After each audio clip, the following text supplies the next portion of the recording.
Assalamualaikum warahmatullahi wabarakatuh. Waalaikumsalam. Waalaikumsalam warahmatullahi wabarakatuh. Salam sejahtera bagi kita semua. Jumpa lagi bersama kami program Jelajah. Bersama saya, Arai. Febi Ardianti. Dalam acara Jelajah, jejak langkah pejabat fungsional penyuluh hukum. Di sini sudah tidak asing lagi Mbak Febi ini. Narasumber kita ini, dia sangat multi talent ya. Dia sangat banyak sekali pekerjaannya. Sepertinya kita harus mengkulik-kulik nih apa aja kegiatannya narasumber kita ini. Siap ya. Ya, itu. Sepertinya tidak asing lagi. Nah, ini seorang penyuluh kita yang akan kita kulik-kulik di acara Jelajah, jejak langkah pejabat fungsional penyuluh hukum. Ini penyuluh hukum dari Badan Pengembangan Sumber Daya Manusia. Iya. PSDM aja biar gampang. PSDM. Iya. Ngomong dulu. Kayaknya udah ketakutan kita kulik-kulik nih. Oh, dua lawan. Gitu. Iya, 2 lawan 1 nih. Iya. Kalau begitu kita balikin aja Mbak Febi. Bagaimana kalau misalnya Bang Ali yang menjadi hostnya, kita sebagai moderator sama narasumber. Acara obras. Iya, acara obras ntar. Jadi acara obras kan. Kita dimarahin sama BPSDM. Iya. Ya, kita mulai aja Bang Ali ya. Ya, siap. Iya. Kan Bang Ali ini kan awal mulanya kan bukan penyuluh hukum nih ya kan? Kok bisa Bang Ali itu terjun jadi penyuluh hukum? Apa memang udah dari lahirnya ingin selalu tampil gitu di muka umum, atau ingin memberikan informasi kepada masyarakat? Mungkin Sobat Jelajah ingin pada tahu nih, bisa ceritakan Bang Ali? Iya, jadi dari awal ya, data sejarah saya menjadi penyuluh hukum ya.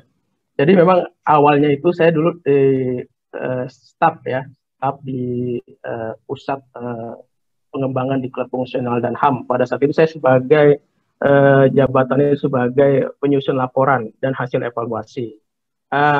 Pada tahun 2017 itu ada di Klub Penyuluh Hukum.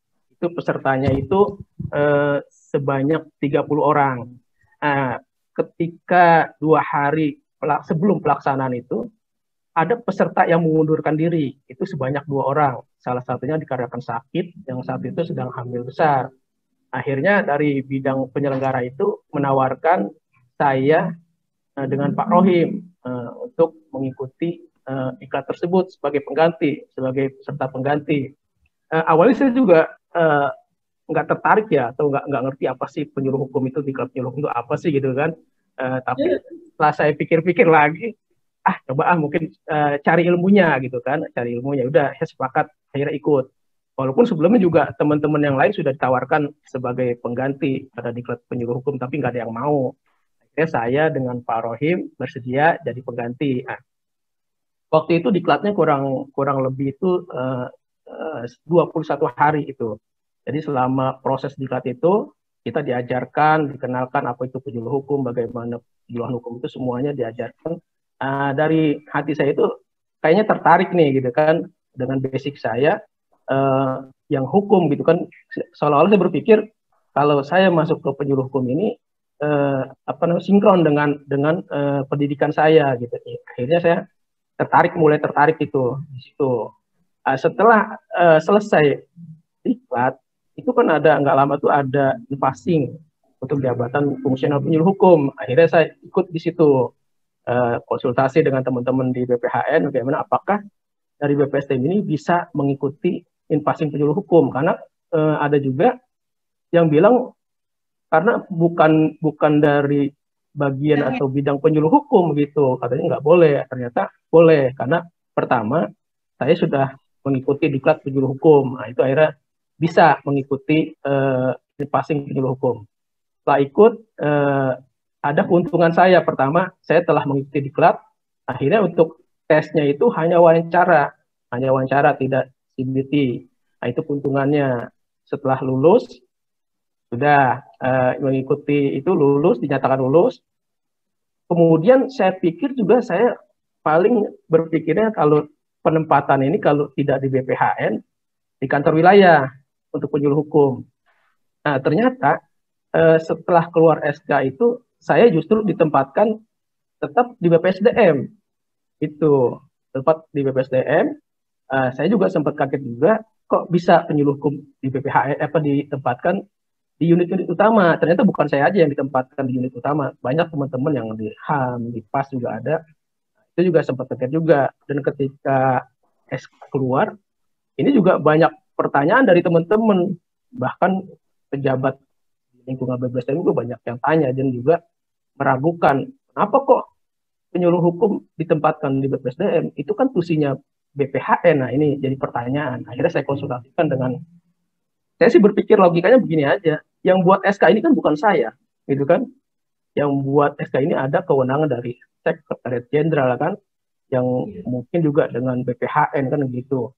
Jadi bisa ditempatkan di sini. Iya, karena kan ini banyak pertanyaan yang bahkan sampai ada yang kasarnya itu mencemooh gitu kan, mencemooh saya nih sebagai penyuluh hukum di BPSDM. Ngapain di BPSDM ada penyuluh hukum gitu kan? Kan tusinya BPSDM itu diklat, bukan penyuluh hukum, itu tusinya BPHN. Ini banyak nih pertanyaan-pertanyaan. Akhirnya saya konsultasikan dengan teman-teman di BPHN, itu salah satunya Pak Sukiyatno tuh, yang waktu itu sebagai Kasubit penyuluhan hukum, kemudian ada Diki, ada teman-teman banyak yang di, iya, kepala bidang ya, kepala bidang, iya, kepala bidang penyuluhan hukum. Ternyata jawabannya itu yang paling saya ingat adalah bahwa jawaban dari Pak Pri itu bahwa jabatan fungsional penyuluh hukum ini jabatan terbuka, artinya bisa dari mana saja. Ketika ada penyuluh hukum ditempatkan di BPSDM, dia tetap melaksanakan tusinya sebagai penyuluh hukum. Nah, selain itu dia juga bisa membantu tugas-tugas struktural di mana dia ditempatkan. Itu jawaban dari BPHN selaku pembinanya. Dan ternyata bukan saya aja, kan ada dari BPN ya, dari Pusat Statistik ya, BPS juga ada penyuluh hukumnya, kemudian di Seknek juga ada, di Unitas juga ada. Jadi membuat saya, oh ya sudah, ketika ada pertanyaan seperti itu, jawaban saya pun sama seperti yang disampaikan dari BPHN, yaitu bahwa penyuluh hukum itu jabatan terbuka, artinya dari mana saja bisa menjadi penyuluh hukum. Begitu. Ini juga buat saya perjalanan seperti itu. Karena memang pertama juga saya nggak, apa saya mampu apa enggak ya jadi penyuluh hukum, karena ini berat banget kan ya untuk menyampaikan peraturan perundang-undangan yang begitu banyak. Tapi ya akhirnya saya jalanin ya, alhamdulillah bisa gitu. Jadi tapi itulah kan bisa. Kenapa. Iya, bisa. Memang kan seperti Mbak Feby kan tadi, saya ini awalnya pendiam gitu kan, nggak bisa mungkin ngomong di depan umum juga. Karena waktu basicnya itu saya hanya membuat laporan penyelenggaraan diklat saja, evaluasi seperti itu. Jadi pekerjaan saya selama itu begitu aja terus. Jadi kayaknya kok saya berpikir nggak ada perkembangan gitu. Apalagi basic saya kan sarjana hukum. Nah, ketika saya masuk di penyuluh hukum, jadi sinkron dengan ilmu saya yang dapatkan, saya amalkan. Nah itu. Jadi saya akhirnya tertarik jadi penyuluh hukum. Itu Mbak Feby, Bang Arai. Ketika SK saya sebagai fungsional penyuluh hukum turun, itu kan penempatannya itu di BPSDM. Betul. Iya, BPSDM. Nah, teman-teman nih, bila dibilang kaget gitu kan, kok penyuluh hukum di BPSDM gitu. Ini kan BPSDM kan tusinya itu diklat, melaksanakan penyelenggaraan diklat, bukan penyuluhan hukum. Nah, penyuluh hukum itu tusinya BPHN. Harusnya penyuluh hukum itu adanya di BPHN, bukan di BPSDM. Seperti itu pendapat mereka. Nah, setelah saya konsultasikan dengan BPHN bahwa penyuluh hukum itu jabatan terbuka, artinya dia bisa dari mana saja dan bisa ditempatkan di mana saja gitu. Ketika saya ditempatkan misalkan di BPSDM di bagian humas, selain saya juga melaksanakan fungsi saya sebagai seorang penyuluh hukum, saya juga membantu tugas-tugas yang ada di tempat saya ditempatkan, seperti itu. Jadi karena maksud saya tadi berpikirnya sebelum SK itu turun, paling tusinya penyuluhan hukum ini ada di BPHN atau di Kanwil, seperti itu. Ternyata tidak, saya tetap ditempatkan di BPSDM gitu. Nah itu teman-teman itu begitu. Jadi kok penyuluh hukum ada di BPSDM gitu kan, itu kan tusinya BPHN nah gitu. Padahal setiap hari itu mereka itu sudah menyebutkan tata nilai pasti ya kan, tapi pasti ada sinergi. Nah itu udah cuma nyebutin aja, mungkin dia nggak ke situ. Padahal ini kan salah satu sinergitas antara kementerian, unit utama di lingkungan kita kan begitu. Pendiam. Sampai saat ini Bang Ali ini pendiam nggak sih gitu loh? Saya juga nggak tahu. Saya itu pendiam ya, gitu loh. Karena yang saya lihat dari penjelasan Bang Ali itu, Bang Ali itu sangat humoris, terus semangat gitu loh. Ya pokoknya bertentangan gitu. Itu tidak ada gitu loh dengan yang disebutin itu. Bisa dijelaskan Bang Ali? Iya, jadi memang sebelumnya saya seperti itu. Cuma ketika menjadi penyuluh hukum, mau nggak mau saya harus belajar, semuanya harus saya pelajari. Bagaimana kan kayak cari tempat umum seperti apa, public speaking-nya seperti apa, kan itu tetap saya harus pelajari. Memang dari awal itu sebetulnya saya sudah berpikir, ketika saya memutuskan untuk mengikuti in-passing penyuluh hukum, saya sudah pikirkan bahwa pasti penempatan saya ini kalau tidak di Kanwil, di BPHN, artinya saya sudah siap. Ketika saya ditempatkan di BPSDM, saya bersyukur. Kenapa? Karena saya dekat dengan keluarga, itu yang saya inginkan. Gitu. Jadi ya, karena kan penyuluh hukum itu kan harus, apalagi ditempatkan yang mungkin bukan daerahnya, mungkin kita juga harus ada kebiasaan di situ, kita harus tahu kan. Jadi nggak sembarangan nyuluh-nyuluh aja kan gitu. Itu iya, budaya di sana seperti apa, itu harus belajar banyak. Benar Bang. Iya. Bang Ali, ini kan ada yang mau Pebi tanyakan ya. Bang Ali kan memutuskan untuk menjadi seorang penyuluh hukum. Itu pasti Bang Ali udah menikah dong. Tadi kan nyebutin udah punya anak. Ya, betul. Ya udah.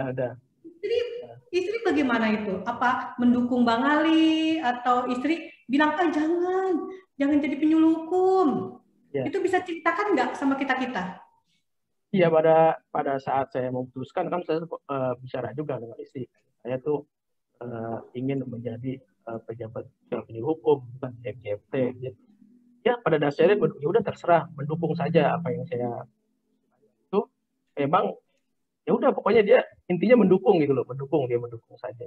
Karena seperti saya sampaikan, nanti kalau misalkan lulus dari DFT penyuluh hukum itu paling nanti ditempatin di BPHN atau di Kanwil gitu, Kanwil DKI. Saya udah sampaikan seperti itu, udah nggak apa-apa, jalanin aja. Dia pada intinya mendukung, Oh gitu. Ada lagi nih, Bang Ali. Pebi tuh dari kemarin tuh pingin ngulik-ngulik tuh. Sebenarnya kan Bang Ali katanya kan dari program dan dari bla bla bla, orangnya pendiam dan tapi kenapa bawain obras kok kayak lebih berpengalaman dibanding kita Bang Ali? Itu enggak, itu perasaan Mbak aja. Orang saya juga kalau bawain host obras itu kadang kaku, maka kan suka ada yang di chat itu kan, senyum dong katanya, senyum dong, udah bawaan lahir begitu jadi nggak bisa. Tapi juga mau cari tahu awal mula terlaksana kegiatan obras itu bagaimana ya Bang Ali, kok bisa gitu tercetus? Oh iya, obras hukum ya. Ya, jadi awalnya tercipta obras hukum itu setelah ada penggantian pimpinan di Subbag Humas ya. Yang sekarang itu Kasubag Humasnya itu Pak Sopi Ahyar. Itu ketika dia masuk banyak ide. Pertama memang dia istilahnya bertanya nih tentang tugas saya sebagai penyuluh hukum itu bagaimana. Saya jelaskan bahwa tugas penyuluh hukum itu yang saya lakukan itu penyuluh hukum secara langsung ke sekolah, ke masyarakat, dan lebih banyak ke sekolah. Nah, tapi karena kondisi pandemi ini kita nggak berani untuk melakukan penyuluhan secara langsung. Terus kemudian gimana? Ya ada secara tidak langsung. Nah, selama ini saya buat blog atau tulisan. Nah, kemudian saya mengusulkan pertama itu sebetulnya bukan obras hukum acaranya, itu acaranya Bincang BPSDM. Nah, pada saat Bincang BPSDM itu hostnya Pak Kasub sendiri, Pak Sopi Ahyar.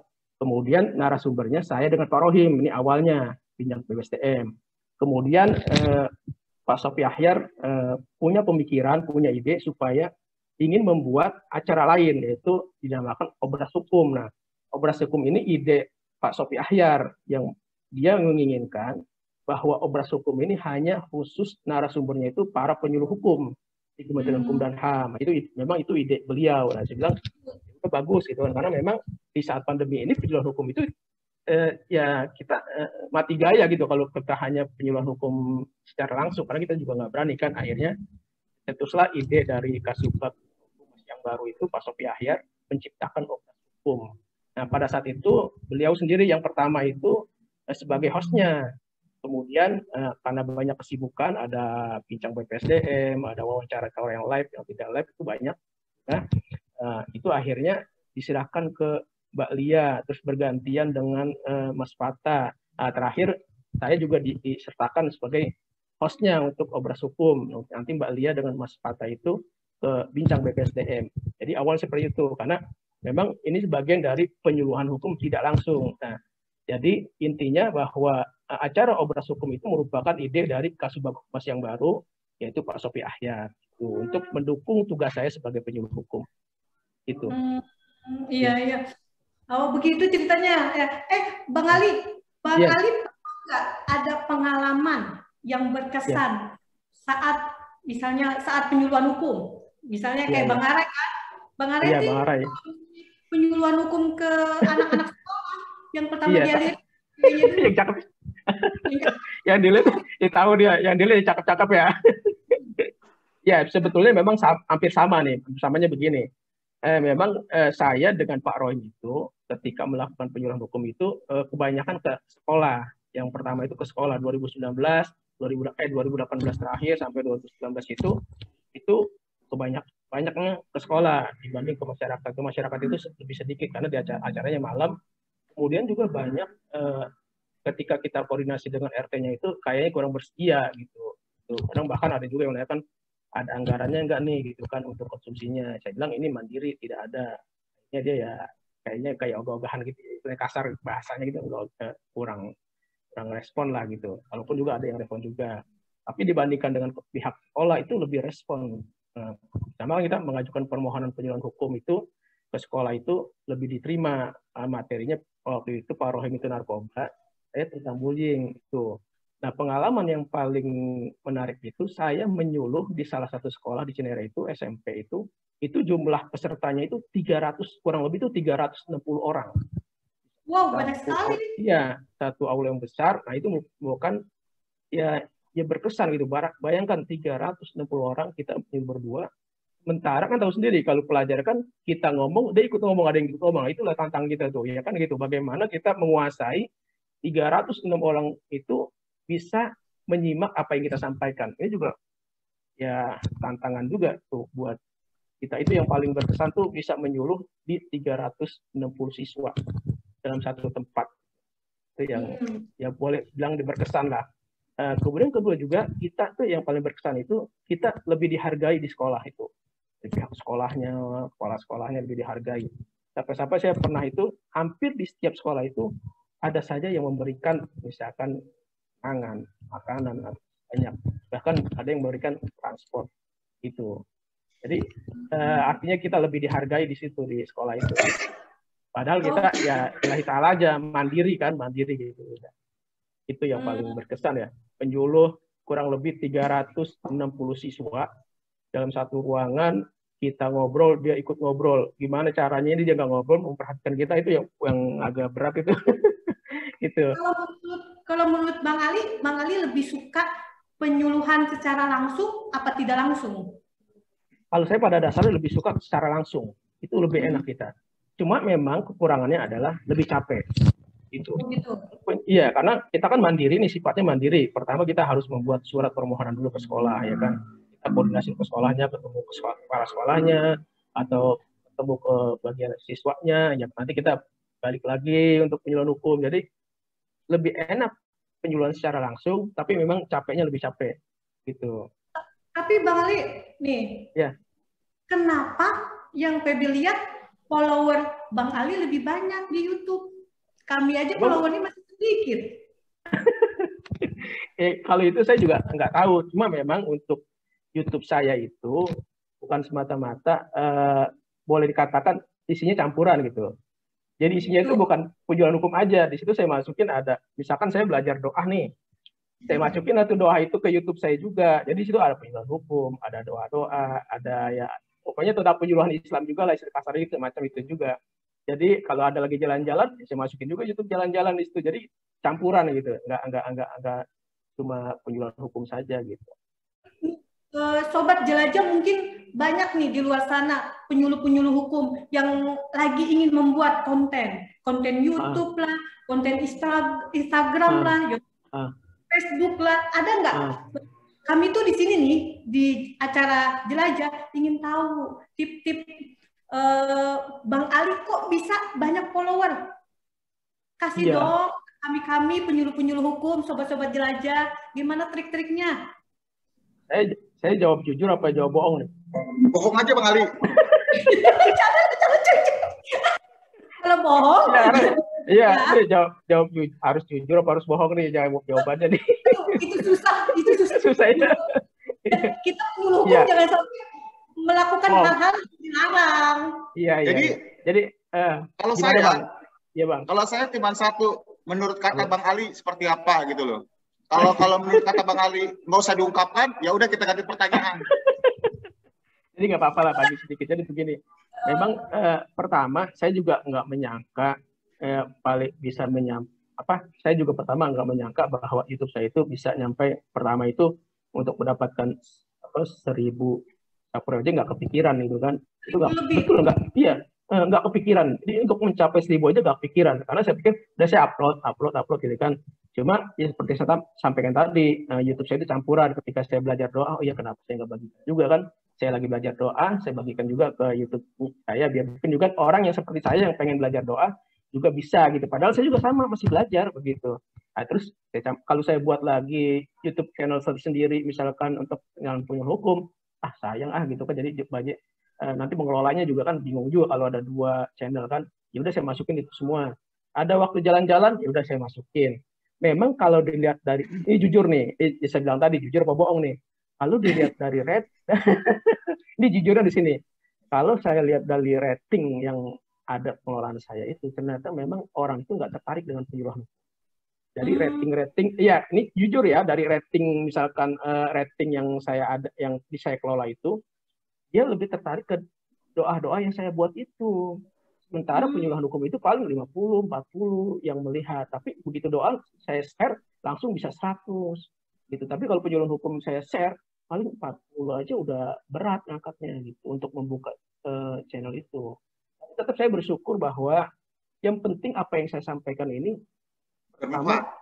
bermanfaat. Terus juga merupakan fungsi saya sebagai seorang penyuluh hukum karena memang kan 2 diberikan metodenya penyuluhan hukum langsung dan tidak langsung. Maka di saat pandemi ini saya lebih banyak membuat vlog secara tidak langsung. Adapun nanti tapi di situ juga banyak yang komentar, yang penyuluhan hukum itu banyak juga yang komentar tentang anak yang melanggar pidana segala macam itu ada, saya jawab semua di situ ada. Artinya walaupun sedikit tapi mudah-mudahan untuk 10 orang, 40 orang yang nonton itu bermanfaat gitu.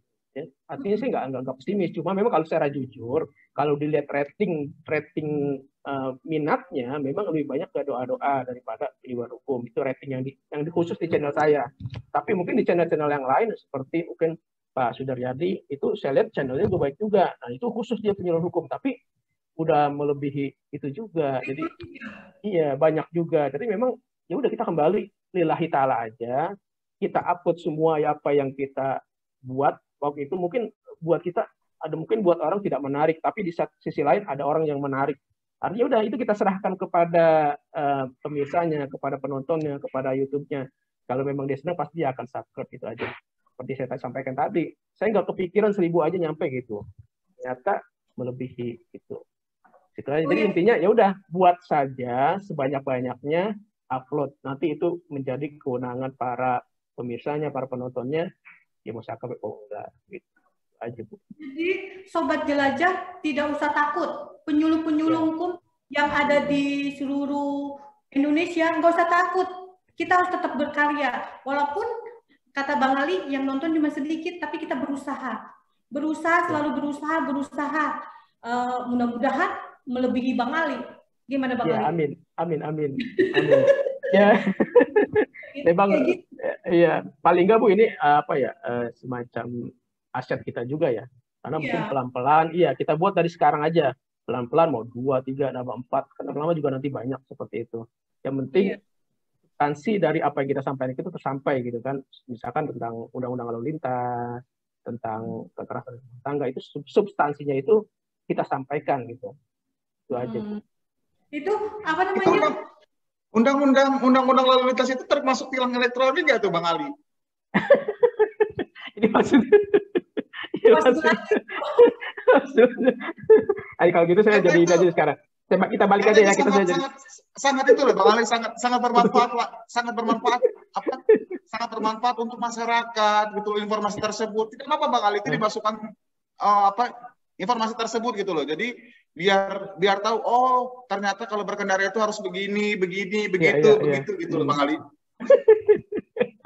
Kalau saya ya Bu. Ya Mbak. Bang Ali, Pebi tahu, mungkin Bang Arek pingin nampil di YouTube-nya Bang Ali. Boleh, sebetulnya. Kalian saya lebih senang sebetulnya bisa nambah itu istilahnya nambah video saya ke YouTube-nya. Tapi kadang-kadang saya nggak enak juga, takutnya ntar dia nggak berkenan lagi. Pebi juga mau menghimbau kepada sobat-sobat jelajah, penyuluh-penyuluh hukum. Ayolah kita ada teman misalnya berkarya. Ayolah kita follower, ayolah kita tonton. Siapa lagi kalau nggak kita penyuluh-penyuluh hukum yang nonton? Kita dulu yang nonton, baru nanti orang mengikuti. Ajaklah. Ada dukungan Bu ya. Iya, kita dukung semua penyuluh-penyuluh yang ada di Indonesia, ya. Betul ya, Bu. Di hukum ya. Kita harus kuat, dari kitanya kuat. Kalau kita kuat, semuanya pasti akan hasil tidak melupakan. Apa sih sobat jelajah, penyuluh-penyuluh kita yang nggak tahu siapa Bang Ali? Kalau melihat Bang Ali, nggak usah dikenalin. Misalnya gini, kalau biasanya ya narasumber jelajah, memperkenalkan diri, siapa namanya ini. Kalau Bang Ali nggak usah, udah langsung. Kenapa? Penyuluh siapa sih nggak tahu Bang Ali? Lebay. Jadi nggak usah dikenalin, tinggal di bawahnya inilah nomor kontak yang bisa saya hubungi gitu, di bawah sini gitu. Iya, Bang Ali. Ini di BPSDM, di Bang Ali ini kan ada obras ya, itu kan semua obras itu adalah narasumbernya adalah penyuluh-penyuluh hukum. Mau ada kegiatan apa lagi sih di BPSDM yang ibaratnya bukan menjual ya, yang narasumbernya atau yang pelaku-pelakunya atau gimana ya kata-katanya yang melibatkan penyuluh-penyuluh hukum? Ya, untuk sementara ini memang obras yang rutin berjalan. Kemudian ini ada komedi ASN. Nah, komedi ASN ini juga kita menyampaikan informasi, kadang juga menyampaikan sentilan-sentilan kayak singgung-singgungan gitu, situasi kantor misalkan. Ini juga lagi berjalan juga yang komedi ASN. Nah, sekarang ini kita buat lebih simpel, paling 5 menit atau 7 menit.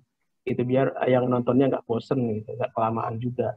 Yang sama Bang Rohim itu ya, yang ketawa-ketawa lucu itu ya? Iya, betul, iya. Karena kan sebelumnya itu bisa 10 menit, 15 menit. Kemudian juga saya kan udah membuat juga film penyuluhan hukum sebelumnya. Udah ada 5 kalau nggak salah yang saya buat. Tuh. Nah, Mbak Pebi udah nonton belum tuh? Udah tuh, yang ketawa. Udah tahu. Ini yang pertanyaan Pebi, kok bisa Bang Rohim sama Bang Ali itu ibaratnya kan dibilang artis papan atas, bukan? Agak. Dadakan bukan? Iya. Menontonnya itu bikin Pebi ketawa-ketawa. Bagaimana itu? Ya, makanya itu Bu. Memang kalau kita sendiri. Lagi. Yakin... Iya Mbak. Ya Mbak, jadi memang kalau kita sendiri ini nggak mungkin bisa. Karena kita ini kan mendapat dukungan dari Kasubag Humasnya. Apapun yang kita mau kerjakan, dia selalu mendukung. Apa yang kita mau programkan, dia selalu mendukung. Tinggal tergantung kitanya. Kita mau buat program apa aja terkait dengan penyuluhan hukum, film penyuluhan hukum, apapun, dia akan mendukung gitu. Sampai peralatan studionya disiapkan juga. Jadi memang saat ini, jadi kita mendapat dukungan sarana prasarananya, terus motivasinya, semua kita dapat dukungan. Kameranya juga dari Bang Ali beli sendiri atau dari Humas? Kamera itu ada yang dari humas, kemudian ada yang dari milik pribadi Kasubag Humasnya, kayak misalkan lampu, lighting itu milik pribadi apa namanya humas. Memang sebelumnya itu dia kan pernah punya studio foto, itu alat-alat dibawa ke kantor semua, itu sangat mendukung. Iya, jadi kita tinggal mau apa nggak mau, cuma itu aja. Kalau kita mau kita dapat dukungan, iya. Tapi kita nggak mau juga kita nggak dipaksa. Tapi kita tetap dimotivasi bahwa harus ada kegiatan penyuluhan hukum yang dilaksanakan. Itu sampai di webnya pun kita masukkan khusus di web BPSDM itu ada pojok penyuluhan hukum. Nah, itu saya masuk di situ untuk materi itu. Tapi dalam pengerjaannya nggak di pojok-pojok kan Bang Ali? Jangan di pojok-pojok. Ntar pojok mana lagi? Iya. Bisa nggak sampein ke humasnya? Kalau bisa, ajak-ajak dong kami di BPHN. Saya juga bisa acting. Oh iya bisa Bu, bisa direncanakan Bu. Bisa. Bu lagi Mbak, aduh. Jadi kita bisa sama-sama bikin film. Bisa Mbak, bisa. Bang, gini aja dah, Bang Arai buat skenario-nya di BPSDM. Siap saya. Oh begitu ya. Nanti ya, siap Bang Arai gimana Bang Arai? Bang Arai siap nggak bikin skenario, kita syuting di BPSDM? Oke, ya. Oke, berarti saya tinggal nunggu aja ya kabarnya nih dari Bang Arai. Ya, sip. Bang Arai, nih kan apa? Ya, sobat-sobat jelajah yang dekat misalnya, yang di Kanwil Banten kan dekat ya, Kanwil DKI, misalnya dari kami BPHN, mungkin ada juga penyuluh agama. Ada juga penyuluh dari statistik ya. Mungkin ada yang baru belajar, ingin mencoba penyuluhan hukum ke YouTube. Atau Bang Ali kan sudah di Facebook juga ya? Instagram. Instagram, Facebook. Kalau misalnya, boleh nggak rekan-rekan, sobat-sobat jelajah yang ingin belajar menemui Bang Ali di BPSDM, Bang Ali berkenan atau tidak gitu? Jadi, siapa tahu nanti kalau misalnya sengaja disampaikan hal seperti ini, siapa tahu pada saat ke sana ya Bang Ali, oh maaf ya, siapa ya? Harus saya lagi sibuk nih, gitu loh. Jadi kan ini biar didengar semua dengan sobat belajar di seluruh Indonesia loh Bang Ali ini, dari Sabang sampai Merauke. Iya, sebetulnya sih kalau itu saya malah malu sebetulnya. Ya saya bukan apa-apa juga. Banyakan nggak bisanya, masih belajar juga itu. Jadi ya, kalau sama-sama belajar saya siap. Tapi kalau misalkan minta saya seperti ini, saya nggak sanggup kayaknya. Nah, karena saya juga masih belajar. Karena saya juga masih belajar juga. Nih, sobat jelajah yang misalnya lagi diklat di BPSDM, misalnya lagi jam kosong, ada Bang Ali, ya belajar aja cara bikin YouTube, cara bikin film. Nah, kesempatan, ya bagaimana Bang Ali? Setuju. Nah, rencananya kami juga mau ke Bang Ali. Ya udah saya tunggu skenario-nya aja dari Bang Arai sama-sama lah. Siap. Baik Bang Ali. Ada satu pertanyaan lagi nih untuk Bang Ali nih. Ya sebenarnya sih saya sih nggak pengen ini cepat selesai sih, tapi saya karena tahu schedule Bang Ali itu ya tadi saya ada bisikan ke saya schedule sangat padat gitu. Makanya saya bilang inilah pertanyaan terakhir. Padat berayap nih. Saran, masukan atau nasihat lah untuk sobat jelajah dan untuk seluruh JFT kita semua. Saran dan nasihatnya atau masukan. JFT penyuluh hukum. Iya, jadi mungkin bukan nasihat kali ya. Mungkin saya lebih senang berbagi saja. Jadi untuk para penyuluh hukum, tugas kita memang melakukan penyuluhan hukum. Tapi yang pertama, yang paling penting dalam mendukung tugas kita itu, kita mantapkan niat kita dulu. Jadi niatkan dalam hati kita bahwa dalam melakukan penyuluhan hukum bukan hanya memenuhi atau menggugurkan kewajiban kita, tapi juga menjadikan tugas penyuluhan hukum ini sebagai ladang amal ibadah untuk kita. Itu yang pertama. Itu yang pertama. Kemudian yang kedua, kita harus ikhlas sebagai penyuluh hukum.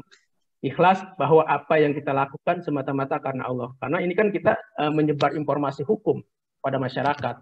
Masyarakat harapannya masyarakat yang tidak tahu menjadi tahu, yang tahu, menjadi sadar, kemudian taat dan patuh pada peraturan perundang-undangan itu.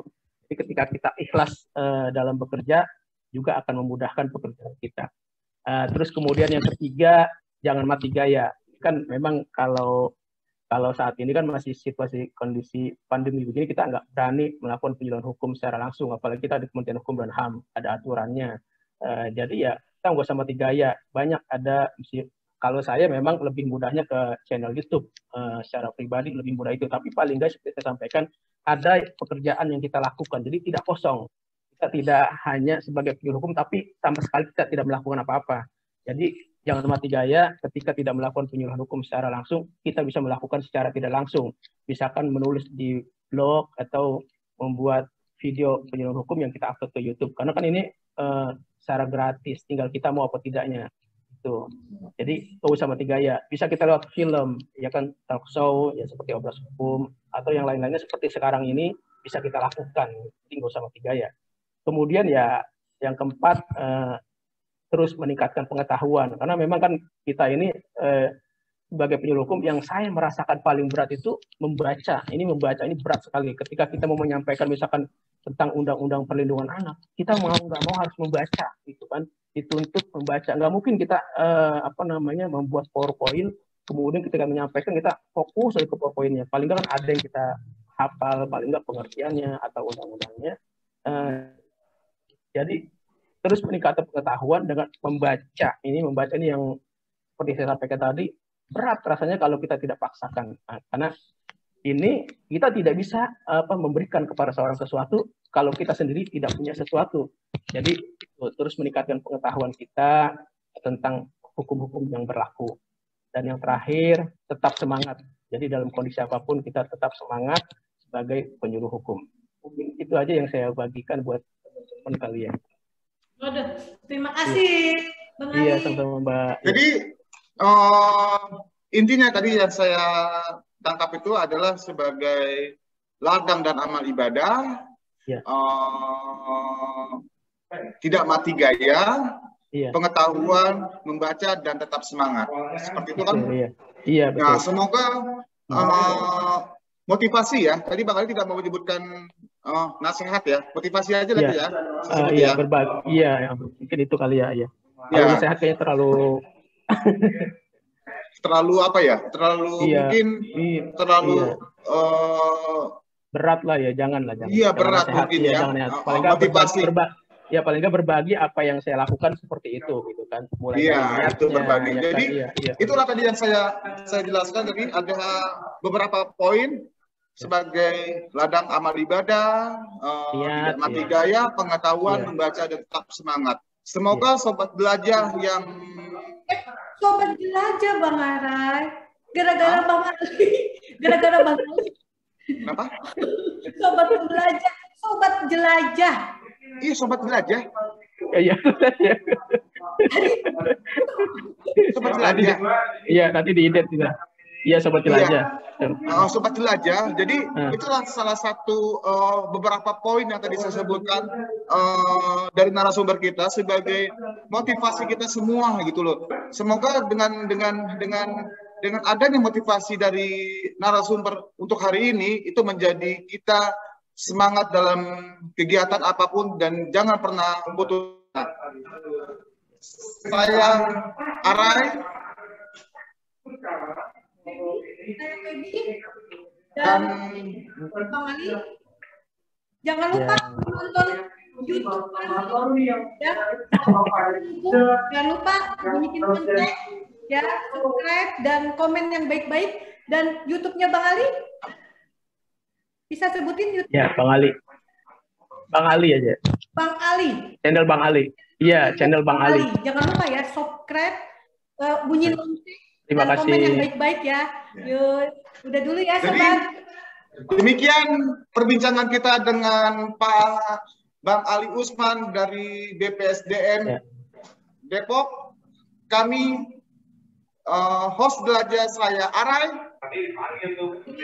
Hati-hati, mohon pamit. Dan jika ada ucapan dan tutur kata kita yang kurang berkenan, kami mohon dibukakan pintu maaf. Wabillahi taufiq wal hidayah. Wassalamualaikum warahmatullahi wabarakatuh. Waalaikumsalam warahmatullahi wabarakatuh. Semangat.